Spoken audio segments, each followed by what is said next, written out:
Greetings and welcome to Star Trek Discovery Pod, a sometimes funny, trying to be smart podcast covering all things new and classic Trek. The game is afoot. I'm your captain, Myrriah Gossett, and with me on the view screen we have Clyde Haynes. I think I need to learn to tango. Just a hobby I'm thinking about. And I'm Mike Moody. I mean, Paul Satachet. I mean, we're not the same person. We're two different people. Mike will be back for another episode soon. He is away on an away mission. But tonight we are talking about A Space Adventure Hour, directed by the Jonathan Frakes. Hot Frakes himself. Hot Frakes himself. Written by Dana Horgan and Catherine Lynn. But before we dive into this beautiful, retro, luscious episode, just a couple of reminders. Paul, where can people find ways to share the show with friends? Well, I'm supposed to remind the listeners to subscribe to our podcast on Apple, Spotify, and YouTube. All links are at StarTrekPod.co. And if you can join us on our Patreon to get access to our Slack community, that would be great for you and great for us. Yes, it is indeed very helpful. We're going to just make up words tonight. Also, if you'd like to follow us on YouTube, you can hit that notification bell so you get a little pop-up anytime we're going live so you don't miss us and you can hang out with us in the chat. Speaking of the chat, Clyde, how can people get our attention if they want us to see stuff that they're talking about?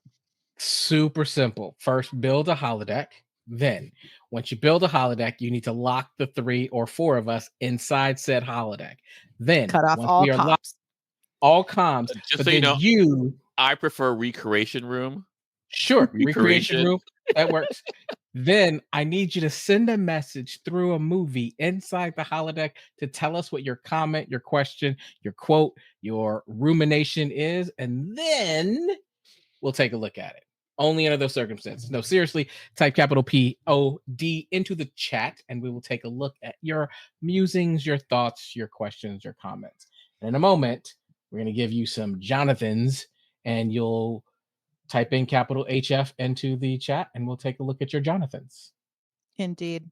Speaking of which, I think only this video bumper is appropriate for this week.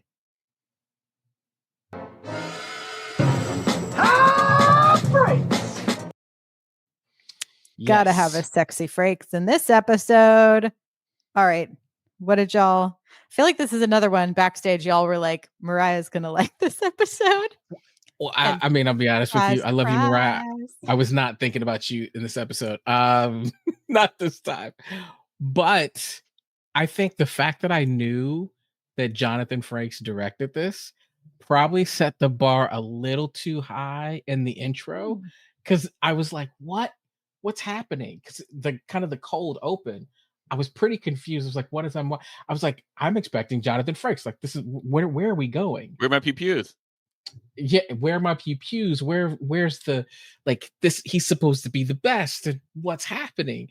And so then once we got into it and I realized what was going on, I was like, oh, this is gonna be marvelous. And I have to ask, because I know we'll get there. Did you guys stick around to see the end? Of course. Oh, yeah. Yeah, of course. I've got a lot of favorite movies in this episode, but maybe my favorite was the trying to leg over the captain to Riker.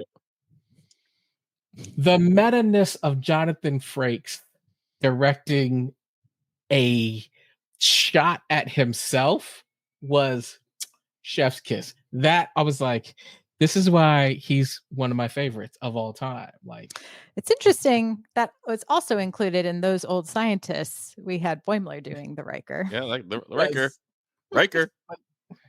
If you can't laugh at yourself, then what are you doing, man? What are you doing, Paul? What was your hot Frake? I thought it was okay. I'm kidding. I thought this was a crazy good episode. Like we talked like I think I was the first one to watch the screeners. And like I just smiled. I go like, "Oh, Myrriah's gonna like this a lot." And then I smiled bigger. I go, "Oh, Clyde is gonna love this. This is gonna be. It's gonna be so. It's gonna hit it all." And like it did. I think it was. I think it was a masterful episode. Yeah. What if I was just like, I hated it? Wouldn't that be the weirdest turn of events? It would be weird. It would be weird. Like this. I think this really the only thing that this doesn't have is horror. but I think it hit. It hit everything for me minus horror. It was campy. It played with genre beautifully. It's a horny ass episode. And it was just so fun. And I loved how much it made fun of it. The self-referentialness of this episode, I thought was like really clever. And I thought all the performances were really fun. And there's some like big swings by some of our actors here. And I think it really paid off. So I surprised to no one loved this episode. Because right off the bat, so we can dive in. Right off the bat, Kirk is Kirkin. To me, I was like, when folks are like, not my Kirk, this is my Kirk. I need this. Like, he's like futuring himself in a way. And it was so funny and a perfect. I just thought it was an incredible send up of that era of Shatner as Kirk. And it was chapeau, Wesley, chapeau. It's really interesting because like I have been very vocal about not my captain, not my Kirk, with Paul Wesley. Paul Wesley, that's his name, right? Mm-hmm. Yeah. And I'll go, and he goes in interviews saying like, I wanted to start off like pre the Kirk we know, and so we can build up to it. And I'm like, no, you didn't. Like, I don't believe you. But then I see this Kirk, and I go like, if he, this Kirk is at like, at 11. 10. Yeah, it's at 11. But if it were just to go to like 9 or 10, I go like, oh, I can see this. So now I'm invested in seeing if not my Kirk makes the transition to like, oh, Kirk. Like, so I'm really interested now. This episode, like without this episode, I don't see it. But I'm going like, oh, now, well done. I am now invested in the arc. I think the interesting thing about Kirk and Shatner is that for so long we have kind of joked and mocked Shatner. It's the diction we must line. Think about. Yeah, it's like there's all this stuff, but when it comes down to it, Shatner has created the definitive version of Captain Kirk, minus the Kelvin verse. So if you're gonna come back into this world, it's kind of like, I hear you want to try and do things differently, but Paul, I agree with you a little bit in the fact that if you embody a little bit of Shatner, I'll probably appreciate it more. It'll give it a little bit more flavor than whatever the hell you were doing before. So give me a little bit of that flavor. I still don't know if that's going to be my Kirk, but I would appreciate it more. So I kind of, it worked for me. It's mostly from the hot dog is the reason we have beef. Like the damn hot dog. Hot dog talk. But yeah, I also thought Jess Bush and Melissa Navia really like killed that cold open. Oh yeah. Yes. Like as far as acting, no notes. Everyone was like on fire. Everyone was, and it was so fun too because it's like obviously the cranked up to 11, the kitschiness in that cold open, but then to like play these other characters as the holograms version in this murder mystery. I was just like, just thoroughly impressed with everyone. Like the way Baps, like how cool Baps looked in those outfits, just like hanging out on Jess Bush's arm. I was like, I'm ready for whatever 70s psychedelic groove, Jimi Hendrix biopic, like I'm here for whatever era Baps wants to play. I gotta say, and I was gonna say this earlier. After looking at Babs, I have never wanted hair and an afro more in my life than when I watched that episode. Good. I was like, man, I mean, should I? It was the first time, I'll be a little vulnerable here. It was the first time I thought, should I consider Rogaine? Like, what? Like, what? Because I really like that fro. He had like the Jimi Hendrix band. I was like, no. I'm kind of feeling that a little bit. So I was just in a moment when I saw him and he was just real chill. I was like, this dude is so cool. He's just hanging out. He's making my top list of cool dudes that I keep locked in my head. So it's like you got like Denzel, you got like Idris, like Michael B. Jordan is kind of start making the list, and I'm like, Babs might be up there. You got like Ice Cube in there. Like, you notice some of these they don't have hair, but I was like, Babs is in there, and I was like, yo, he's. I'm thinking I'm about to add another one. It's gonna be my head. I was like, another that's one. where I'm at. Another one and another one. Thank you. Maybe fun. Also, Anson Mount in this episode just killed me. His like weird little alcoholic nerdy TK. Yeah, no, basically like like a Gene Roddenberry imitator. Yes. So that's the other thing I want to talk about. And like maybe not everyone knows like the backstory lore to like the original Star Trek, right? So and you could see where they're like wink wink nod nod nudge nudge this whole episode. So like essentially after the first season of Star Trek, like the network wanted to cancel it. But then Lucille frickin' Ball was like, I see how important this show is and it needs to be on the air. This is my studio.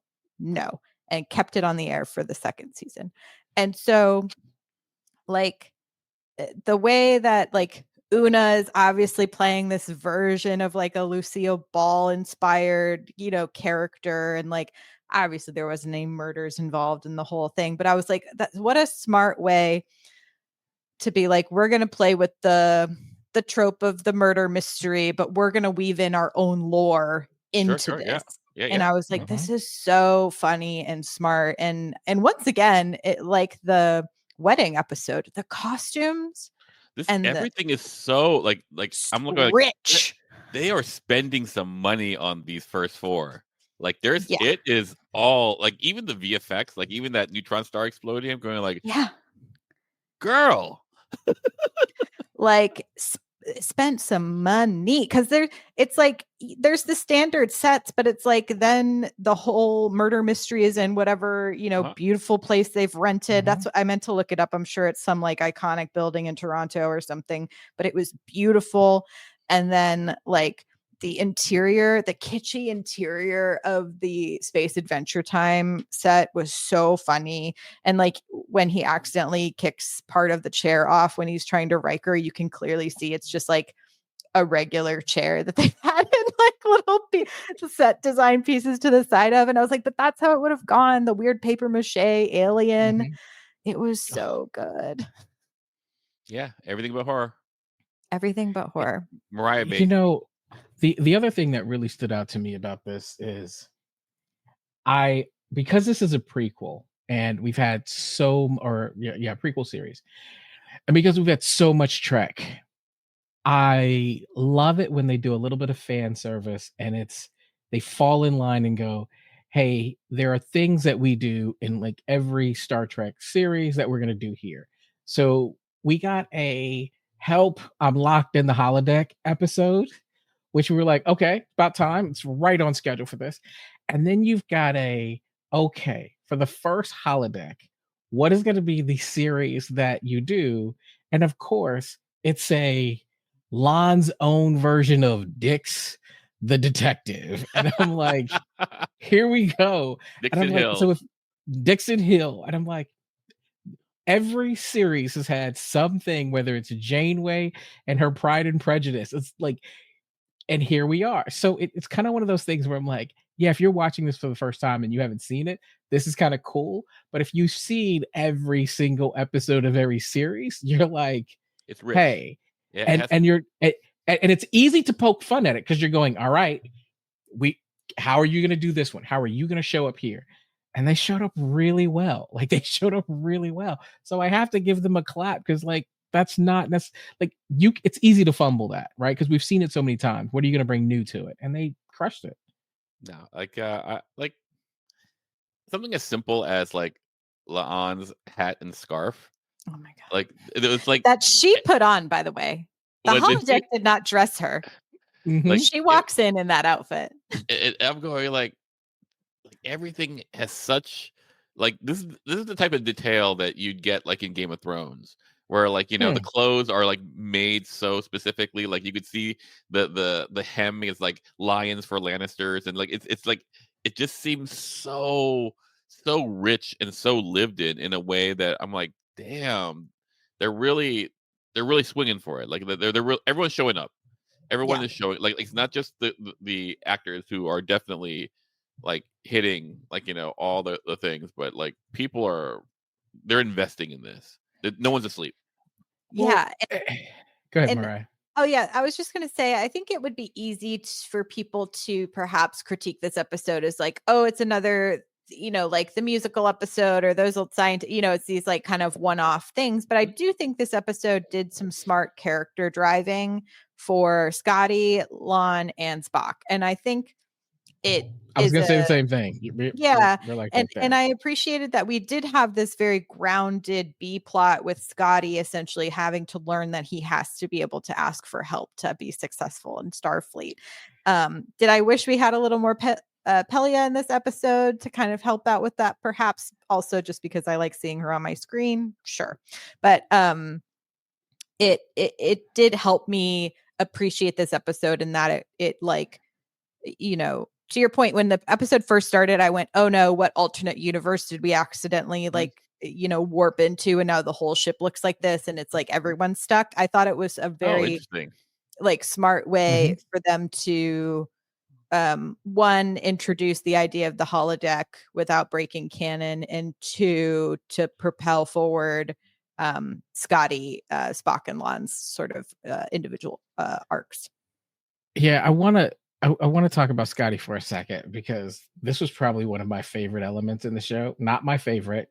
We may or may not reveal what my favorite element of the show is, but my second favorite was Scotty, because I immediately, when he's dipping around and trying to get Uhura's attention, and hey, don't tell, hypothetically, I'm going into like the thing that when I've read like YA novels or things like Harry Potter and I want to scream at the book, like, just tell an adult, like, stop trying to do this on your own. Like, I'm like, are we really doing this? Like, this is not Scotty. Like, I was getting frustrated, and they brought me to a place where I go, oh, like every moment was purposeful, and that mattered to me. So then when I got to the end, and Una, amazing, is this character is phenomenal. Like, this is a phenomenal character. And Rebecca, I mean, like there's any doubt, is just like carrying. Yeah. Oh, like I always wonder, like, because in every Star Trek series you have like this, I call it the wise Pixar owl, right? You've got to locate it, the Guinan of the show. And I think that's what we have in Una. And so when she's having this conversation to him, it hit me like, oh my goodness, they brought me on this journey, and it makes sense. Like, everything seems purposeful. And I just I was like, wow, like, you're showing us how Scotty became Scotty, right? Yeah.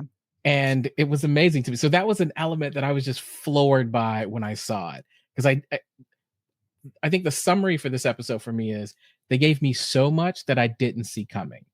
And that was unique. And I like to, Chippy makes this point, the scene when Scotty gets Uhura's attention. I think this idea of like, hey, like, we're both kind of like younger, but good at like these young prodigy types, who I think often feel a lot of pressure to perform up to the reputation they've perhaps built for themselves. And the way that he felt safe enough to be like, hypothetically, I feel like I can trust you and get these things done. But to your point of Una being this wise old owl, and like, Scotty really being like, I think I have to do everything alone because the last time I didn't do it alone, something really bad happened. And I thought that was such a beautiful emotional beat to the episode, and was like a nice quieter moment in comparison to, I think, like, our big loud murder mystery. Yeah, I mean, I just, one of the things that I look at is, you talk about it looking at itself. The idea, that monologue from Celia Gooden, who's talking about what the show is supposed to be. I think that's going to go down in Star Trek canon as probably one of the best more important monologues there's been, because she talks about what we all feel, what not just the show, not what the original series was supposed to be, but what the entire series, right? The franchise is supposed to be. It's supposed to look at things that happen. Myrriah, you talk about this all the time. It's supposed to look at things that are going on and showing us a better way. Mm-hmm. I loved it. I loved it. Yeah, and I liked to, like, even the, sort of morality play within the holodeck, right? It's like she asked for this specific challenge, the computer gave her the challenge, and then provided, essentially what she thought was an assist um to take her off the track in bringing in the fake Spock into it. But then she knew the emotional intelligence of the characters, right? She knew from that hug, this isn't the same Spock that I know, because we had a hug earlier in this episode that felt very different. I gotta know, before you finish that, I gotta know something. Paul, did you see that coming? Yes. Did you see it coming? Yes. Okay, I figured, because you always see stuff coming. All right. Go ahead, but it goes like, so this is. Do you remember when Moriarty first came on? And so I go like, oh, like there's no reason to bring Spock in here if they're not going to be any like shipping stuff, and he wasn't acting like there wasn't. He was just being robotic. I go like, there needs to be a twist, and the only twist that I could think of is that it's Spock. And this is where, like, I go like, I love the episode, but like, if I had to put on my grumpy grump hat, I go like, well, like Spock didn't kill the producer, like even hologram Spock. So what crime did she really solve? Mm. So if I were to like really play that game, I'm like, this doesn't actually make as much sense as it wouldn't hold up to like real like robotic scrutiny as far as like, does this episode work to me, like did you see it coming, Myrriah? I just kind of like, I didn't try to solve the mystery along with her. I was just kind of along for the ride. So I was like, oh, I can see why they picked this. I do agree with you, Paul. If I think about it too hard, then I'm just like, but wait, who did the original murder? I know. So when was he there for the original murder? And the episode is so like, full of things that I enjoy that I give it that grace. Yeah, and I'm just like, I kind of don't care, because the computer essentially set it up. It's like there's a body and you have to figure out like a way to get out of this puzzle. So I didn't, for the record, I did not see it coming. But you were all in it. You were the hat and the scarf, and you were in it. I do want to talk about the chemistry between Christina Chong and Ethan Peck as Lon and Spock is palpable with a capital P. Yes. Like that first dance sequence, and I was like, Jonathan Frakes, you saucy little minx, you know exactly what you're doing with these long shots of the hands and where the hands are being placed and the lingering stares at each other and the little nuzzles into the napes of necks. And I was like, he knows exactly what he's doing. And then by the time you get to the last dance sequence, they've had this whole thing. She's gone through this arc. She's like, oh, this isn't my Spock. I need to go to my Spock. And they do another dance. And it was hot. Like in my notes, I just put HAWWWWTTT hot. Like here's how I saw it, because my wife and I, we met swing dancing. Yeah. And so the first dance sequence, I go like, they're trying, they're a little stiff, Yeah. I was but going, it's like you're having to be like Spock learning to dance. You know what I mean? And I was going like, okay, I'm going to forgive this, whatever. And then the second dance comes in, I go like, oh, did they kind of make it stiff in the beginning just so they get this saucy here? Because I was like, oh, this is really hitting. They're really doing it here. Yeah, so, the lines were clean. The hands were hands in. I used to, long time ago, many moons ago, I took salsa dancing lessons. So similarly, Paul, I had the same thought. I was like, wow, it doesn't look very graceful in that It's first. I fine. was like, oh, Yeah, like, okay, it's fine. it's They're all trying. right. Yeah. It felt technical. It felt like Yeah. There we go. very, That very 100%. technical. That's It's great. the Yeah. you can hear the 1 and 2 and 1 and 2, yes. Yes. And then that second dance, I was like, oh no, this is what dancing is. This is the I'm falling into. I was like, wow, it was smoking hot. Like it was, and I think the thing that I took away was, and look, if you go back and watch our previous episodes, you'll hear me say, I'm just not buying this Chapel like Spock thing. Like it felt like the chemistry was just not quite there for me. I'm all in on La'an and Spock. Like it feels believable. Like I feel that, and maybe it's because we kind of saw them, and I'm a romantic, the friend to the something else. Yeah, but I was like, sign me up. I'm in. I was like, it's a fun departure, because I think I also thought Lon was just going to sort of be pining over Kirk for a while. But I think, to your point, Clyde, you take two people who are both also just like very hot people generally. And then you're like, hey, you're going to do your friend a favor and, dance, teach him how to dance so that he can try to impress, the lady that he likes, and then slowly you fall for each other over the love language of dance. It's very romantic and cute. I don't know, like Kate Beckinsale, she says like, you get to date one director or marry one director, otherwise you get a reputation. And so, like, is Spock gonna basically go through all the women? I mean, because Nicole's talking to her of forever, right? We love them. We'll get there. Is he the man slut of I'm the Enterprise? Here for it. I like slutty Spock. Give me slutty Spock all day, every day. I want to come against this, and I want to say no, but I'm with Myrriah. Like I'm kind of here for it. Like Spock is totally. I don't know why. He's totally pulling. I mean, but have you seen Ethan Peck with his shirt off? Don't you think a couple of times? Yeah, everyone is just like, yeah, I'll take my character. Oh no, my character has to be romantic with Spock. Oh no! Every time they show a scene with Spock with his shirt off, I just reach down and grab a weight and just start pumping, like lifting, like just gotta get a couple reps in. I mean, like Spock is a character who's had the most sex on the series. Like, and I'm not. That's not. TOS Kirk. No, our series, not Okay. The series. Yeah. So, like, he had his fiance, and they hooked up a lot for season 1. Yep. Like also smoking hot. Yeah. Chapel, and West Bush she's great. Yeah. Everyone on the cast is hot.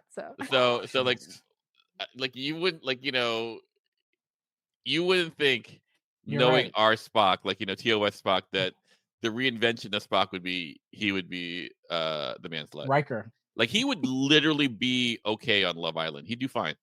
Could you imagine? Yes, he would. Could you imagine, just for a second, a Riker Spock buddy like rom-com? Like they could redo Wedding Crashers as Spock and Riker. Like it would just be like a young Riker. I think you have it. Like this is like multiple timeline, kind of. I think you have it, Clyde. I think this is your fanfic. A timey-wimey fanfic. Here we go. No. But yeah, so apparently, Christina Chong in an interview, someone was asking about like the dance and stuff, and she said it was, like many writers will work with their actors and be like, oh, what are you feeling this is what we're thinking for your character next season. Is there anything you really want to try? Is there things you want to do? It's a way to, I think, to have a really collaborative and good workplace. And apparently Christina was like, oh, I think it would be really fun to do some dancing, because Christina was a trained dancer and then had an injury similar to Michelle Yeoh, actually, like very high caliber dancer, had an injury, turned to acting. Oh, Michelle Yeoh and Christina Chong dancing on Star Trek, the Empress. Incredible. It'd be incredible. Anyway, so she said that's actually something I proposed to Henry and Akiva when they were like, is there something you want to try? And then she's like, I assumed it would be one dance, but apparently ends up being like 7 or 8 throughout the whole season. So we can there's more to come. Focused. More to come. Yeah, no. Darn. More dancing. Oh no. That's gonna be too much for me. I don't know what I'm ever gonna do. Did y'all catch? So I looked it up. So Spock says my ancestor authors Conan Doyle. Conan Doyle said the game is afoot. Apparently, also in Star Trek 7, Spock says an ancestor of mine maintained when you have eliminated the impossible, whatever remains, however improbable, must be the truth. Mm-hmm. Yeah. So I was like, is it just like a colloquialism that he says my ancestor because he's also human and that's how he's thinking about it? Because I can't find anything that's like the lore that they build around him being an actual descendant of Doyle. I don't know. But I'm gonna keep that open. It's a funny quirk. I like it. Yeah. No, I think like that. Yeah, I think that they're doing a lot, with this season. I'm really there hasn't been, like, when I think of season 1, I think of season 2, there are like highlights, and then there are episodes that go, oh yeah, that was an episode. Mm-hmm. But these 4 have been like, these are all like worthy episodes in a way that I go like, oh, this is really, like, I don't even know if I can think of another series that I would say, like, in the Star Trek franchise where I go like, it's been this type. I take it back, like, like Deep Space Nine, they had a few like season 5 and season 6 where they just had this stretch of like really incredible episodes together. But yeah, I mean, I think it's to the, when you only have a short episode order, I think you're also probably trying to show your best hand as possible. And I do think now with the 3rd season, like, this feels like a very gelled room. You kind of know, I think it's like looking at who wrote what, like Charades was also Catherine Lynn from season 2. And then Catherine Lynn also worked on Those Old Scientists, and Dana Horgan did Subspace Rhapsody. So it's like they have their people who are, I think, very genre like specific, or like strength in the specific genre plays, right? Like, we always know, like, if Davy Perez is on that line, I know we're going to play with some horror. We're going to have some fun references to horror episodes, which you'll all be so excited that next episode Davy Perez is a writer of. This season, it's Myrriah Bate. All Myrriah Bate. This is they made this season for me, and I'm really thankful you guys got all my memos that I wanted more camp, that I wanted more horror. Like, I'm here for it. Like, for me, I think what I really find really good about this episode is I generally do not like holodeck episodes. I think they're kind of like filler. I think they go like, oh, you know what? We don't have to spend a lot of money. Read me for filth, Paul. Just read me for filth. No, like we don't have a lot of money. We're gonna have some pew pews later in the season. So hey, let's use this Paramount, like, I Love Lucy set or what, blah blah blah blah blah. Right. But to flip it and go, we're gonna spend all our money on a holodeck episode. It's all gonna go to what? Costume, set deck, like props. Like I go, and so maybe what I've always bumped up against was that it was I could see the cost cutting of a holodeck episode with a few exceptions. There are some very good ones, but for the most part, I've always felt that they were just filler. And for this one, I go like, oh, they're really doing a good job of doing service to the story and the characters as opposed to filling up time. So yeah. Anyway, but that's my hot take. I actually I like holodeck episodes. I think it's part of the reason is when you think about Star Trek and you think about the science fiction nature of it, there are 2 elements to me that are so imaginative and so kind of fanciful that you're like, ooh, I want that. One is the transporter. I mean, especially if you live in LA and you got to deal with LA traffic, a transporter would be a game changer. But also the idea of a room where you can go in and you can do anything assuming the safeties are on, like that, just anything that you can imagine. No badgies. Like that's amazing to me. So I'm always interested in, okay, what's going to happen when you step into this holodeck? And one of my favorite episodes in TNG is the Minuet episode where Riker. You're freaking romantic. I am a Clyde. romantic. Clyde just wants to fall in love. And it's jazz, and I like that. And so I get excited when we're gonna, like, even in Lower Decks, I thought they did a great job with the holodeck episodes and how they turned it on its head, and we see the testing and the trials. So I was here for it, and they delivered. Like I was actually really impressed. I thought, again, they found something new to do with the holodeck episode. So if y'all had to play a game or exist in one of the holodeck episodes, past or present, what would you choose? Play a game? What do you mean Yeah, by like, it's like you have to do the holo, like the holo novel, like yeah, you experience. have to exist in one of them. Have an experience, yeah, like Clyde said. Like I would pick like if I had to really think about it, I could probably find a better one, but the first thing that comes to mind is Dr. Brashear's spy novel. That one's pretty fun. Yeah. I probably lean Dixon Hill. Interesting. Like it's an interesting time. You got like the Tommy guns, and it's like a old novel. Mm-hmm. Like it's not quite Sherlock Holmes, but it's this kind of like just seeing it, the suits and the bar and the talk. I'd probably, I think that's where I'd go. I love it. No, what about you, Myrriah? There's no right answer, or there's no wrong answer. The only wrong answer is Ireland. It's Ireland. I feel like Mariner's fake movie. It's a good one. Okay. That's a good one. Yeah. I think that would be pretty fun. I was trying to go through because Voyager had a lot of them. Voyager had quite. I'm just kidding.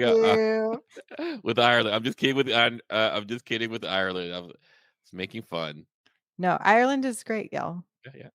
Good people. I'm really into have y'all listened to Kneecap? They're great.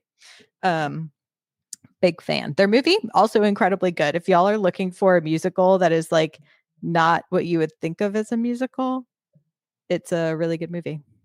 It's about the startup of an Irish language rap duo, and it's really good. It's a lot. A musical about an Irish. Well, it becomes musical because it's about them making their music. Wow. It's like a sneaky musical. You go in and you're like, this is just a biopic about these two guys, and it's played by the actual two guys as well, or the three guys, and it's really impressive actually how good of an actors they are. Anyway, it was on the Oscars shortlist. I think it won a BAFTA. Anyway, I digress. I think any of the Lower Decks holo, because I think I just mostly want to hang out with Mariner and Boymes. That sounds right for you. Yeah, they're my kind of chaos. So, Clyde has a theory. He has a thought. Clyde theory percolating. Now I'm trying to think. I saw something. Percolator. No, so you mentioned Tawny, so this is kind of off topic. Mm-hmm. I was watching the trailer for Academy. Mm-hmm. And because I'm a nerd, I'm watching it for like the second time or something like that. We'll say second time. Maybe it was more than that. But I was pausing it when they had this wall of names. Sure. And I'm looking through the names and I'm like, Mariner never becomes a captain. No, but there's a couple things in there. There was like Lieutenant Commander Data stays Lieutenant Commander. It's Data's there. And there's like Commander. I think I even took a screenshot of it. It was like Commander Sophie Wildman. But if you look on the far right, it says Admiral Tawny Newsome on the board. Oh, so I was fun. Like, nice. Yeah, because she writes on Academy. Yeah. Well, if you look on the far left, this is like a Commandant Peanut Hamper. But she's always around. What I did like about that is there were a number of Lower Decks characters on that wall. Mm-hmm. And I was like, great. great. So it's just that nice tie-in. So it was kind of neat. Yeah. Anyway. Speaking of which, I guess we didn't really talk about like Comic-Con happened over the weekend. A bunch of stuff came out. The trailer for the new Con podcast came out. The trailer for Academy came out. I know Hall H got to watch this episode in particular early, which I'm sure was really fun to watch in a group situation. What did y'all think of the Academy trailer? They're so young. That was my first thought. I was like, they're so young. My first thought was like, where's Tilly? Yes. Yeah, like that's my first thought. I was going like, oh, does Tilly not make it? Because Tilly, one of my favorites. She's in the cast. Yeah, but not. Yeah. But they haven't shown us yet, which I'm We did get Reno. Reno's in the trailer. Yeah, I saw Reno. Yep. Yes. I go like, oh, there's a Jem'Hadar. That's interesting. So I thought that was pretty interesting. I felt that it did not make me feel like I was gonna enjoy watching it. I think it is a very youthful show. To me, it gave me, this is like the OC, like Dawson's Creek, One Tree Hill. Yeah, very that in space, which I am excited about. Like, I think it's important to recognize when things are not made for me. Do you know what I mean? 100%. Like, and I think if this is a way to get high school, like, because I used to sit around, like in college, freshman year of college, me and my friends would sit around in a dorm and watch the OC every week, and we'd watch Skins, like all of those shows where you're just like, these are my peers, these are my people, and like you would watch those so and bad have that experience, and you'd be like, oh, I'm such a blah blah blah, blah, blah, blah. And then when you become older, you watch Sex in the City, like there's like those eras of like television that's made for whatever age group you're kind of like filling in. So I would agree with what you guys said. I mean, I don't know that I can go as far as Paul and say wasn't excited to watch it. I love Trek, so I'm excited to see. I'm gonna watch it. There's no. I know you're gonna watch it. That's not watch it, and you're gonna podcast about it. So I'm not worried that you're not gonna watch it, but I hope you're gonna podcast about it. But I had that feeling that you had, Myrriah, that I was like, oh, this went in a different direction than I was expecting. Well, and it did feel very, very young. And I was trying to figure out, you asked what was my thought. I was trying to figure out, did we see the cadets that Tilly had in that one episode of Discovery when they were in the ice planet? Because one of those guys looked like it was, he looked familiar. And I was trying to figure out, like, have we already been introduced to some of the cast? Did some of them come over? Like, I was trying to figure it out, but I was like, wow, it's a lot of like teen relationship stuff going on in the trailer and not a lot of the science military exploration stuff. Yeah, like you miss that Space Navy, don't you? I kind of do, actually, a lot. Yeah, I don't know.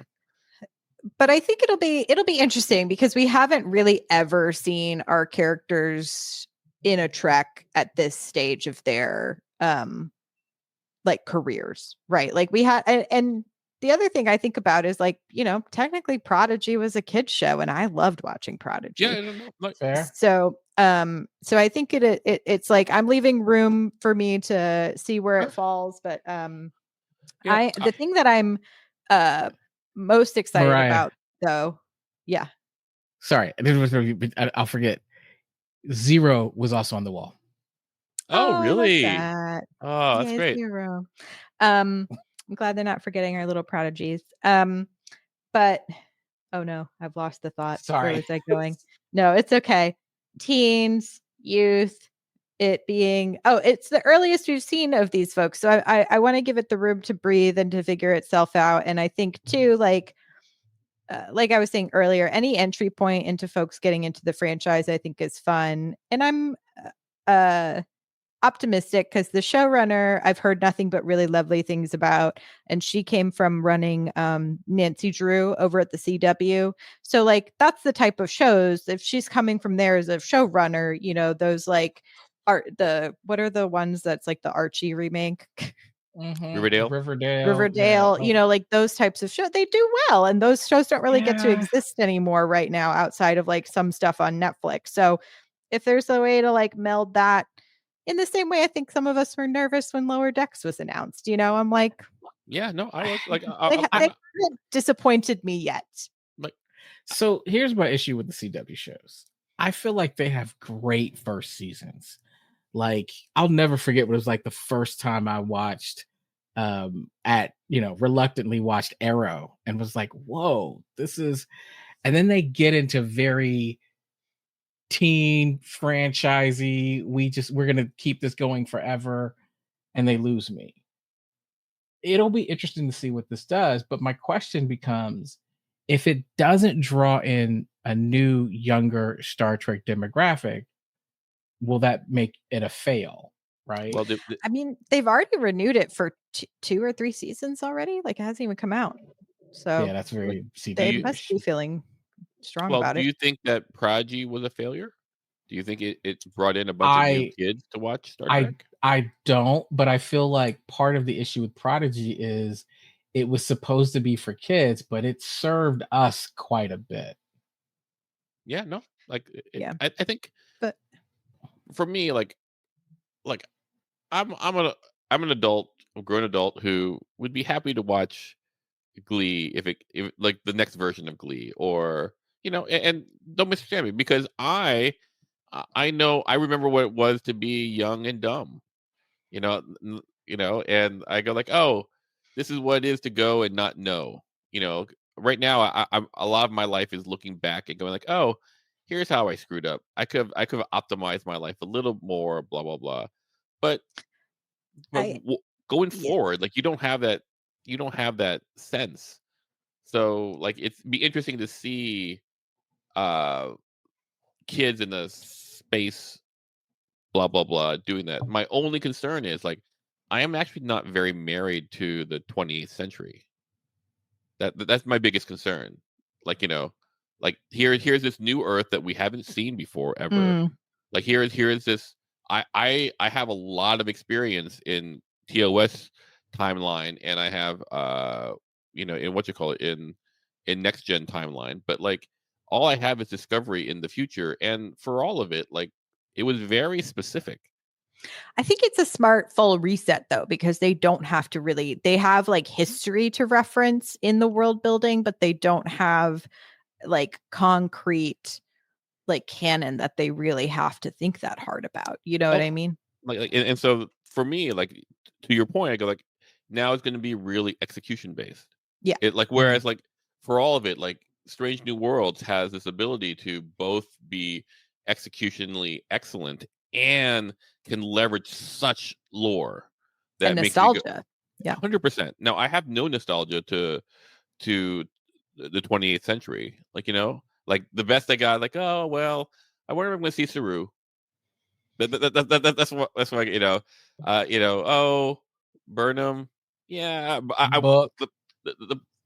Yeah, book for you. Like, the only person who I really want to see is Tilly, and and because she's the person who, in my opinion, had like the most growth, and so I go like, oh, I'm rooting for Tilly, and and maybe if like an alt universe Killy comes aboard, that would be amazing.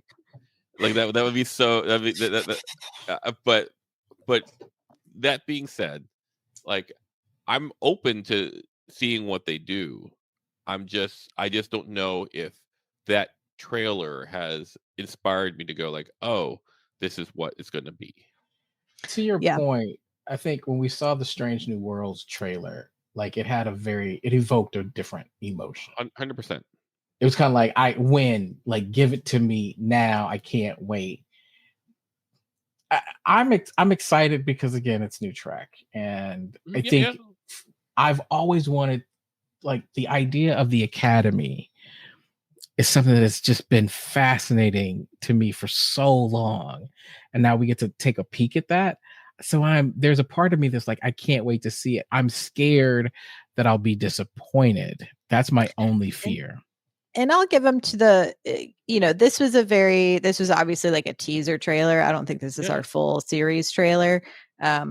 It did a good job, I think, of introducing our primary characters. Someone in the chat also mentioned that one of the characters is a Klingon. We hadn't seen a Klingon this century yet. So I think it'll be interesting, to see how they all play. And I'm also, this is where I was going earlier. I finally found it, went all the way back around. I think these shows are important, however, because it's one of the few places that less known actors currently can still get booked are on shows like Academy. Facts. And like it's such an important part of the entertainment pipeline has been broken that we so rarely get, I think, quote unquote, like new unproven talents on our screens. And to be able to have something as big as like a Star Trek franchise hold up these young actors in a way and give them this opportunity, I think it's really important. So I hope it does well, because I think we need these shows, because without like Dawson's Creek, we don't get, like Freaks and Geeks. We don't get I was like going through the Joshua Jackson Rolodex of like movies and TV shows. Like, it was where all those folks, Dr. Odyssey, which I heard was fun. It got canceled. I enjoyed every episode until it got canceled. Fringe is the answer. Fringe, yes, that's it. I was like, what is the one show I really liked? Fringe. But the other thing is that is where writers go to learn their craft, or on shows like this. This is where TV directors go to learn their craft, because you get bigger episode orders on shows. That's where like Abrams, Abrams did Felicity.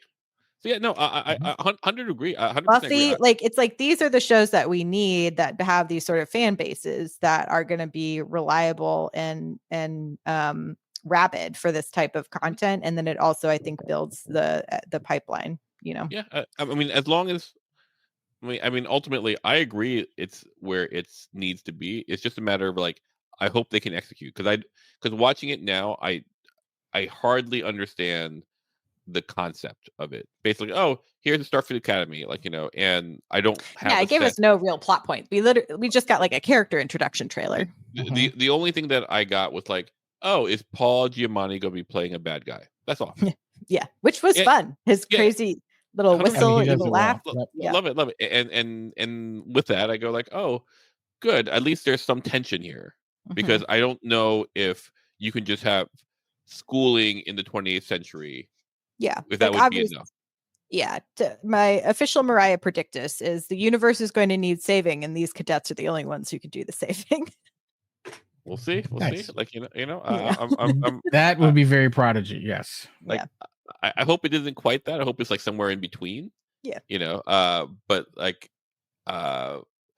to like in the heyday of like Next Gen and Deep Space Nine and Voyager and even Enterprise, like that is when I would have wanted to see an Academy show, like back in the 90s, early aughts, kind of like for me, because I go like, oh, because there was such a universe created already that I felt I could bear it, and I don't know if in this timeline what it would look like. Not to say that it can't. Maybe they have some amazing things. I'm just saying, like, I was gonna be like, oh, I really wish I could have just watched like Mariner and Boimler, and then I was like, that is the era you were just talking about in the timeline. Paul, to your point, like, yeah, I think that's the thing is when we watch, whether it was TNG or Voyager or Deep Space Nine, you always have these references to this thing that happened back at the Academy. So it was almost like the characters had this inside joke that we weren't 100%. Like privy to. And so the idea of an Academy show is like, oh, now we get to peel back and we get to participate. We get to be in this place where they all love and have these great memories. And every time they did an Academy episode, so you think about Wesley Crusher and the Starburst formation or whatever, like you're in there. It's like, oh man, I want to know more. I think if this was set, if this had came up right around that, this might have been my favorite Star Trek like franchise of all time, because it would have seemed perfect. And Myrriah, to your point, if you had given me a sci-fi Dawson's Creek in like the early 2000s, man, I'd be watching that thing on repeat even now. Right. In the same way that we all rewatch them now. Yeah, I won't and we admit all that know I've that, seen the OC a few times. like Clyde doesn't want to wait for his life to be over for this, I guys. don't. We gotta make it happen. Oh, But yes. but yeah, no, I'm excited. I mean, I'm excited that there's new Trek. It's supposed to be like early 2026, right? Yeah. Yeah. So I feel like we got off of our episode though, so sorry to derail. I think an episode can only get so much love.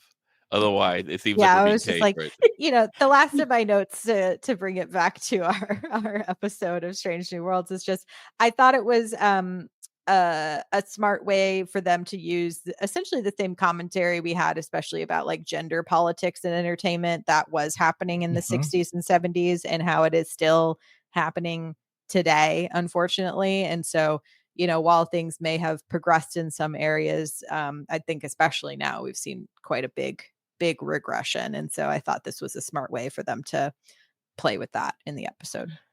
One question for you both. So at the end, they have this conversation about what to do with the holodeck technology. So we know eventually that we get it. What did you think about that scene and the kind of the discussion around not ready? Let's never like do it. What were your thoughts on that part of the episode? Well, this goes to some like really funny things, right? Like Scotty goes like, actually, all it needs is a dedicated server and its own power source, which we see in Picard season 3. Because like the bar is still open, and they go like, oh, like the holodeck has its own. It's like, yeah, hat tip, right? Well, I think like they had no choice. I think in the end, like you have to ask yourself, why isn't the holodeck technology viable for another 100 years?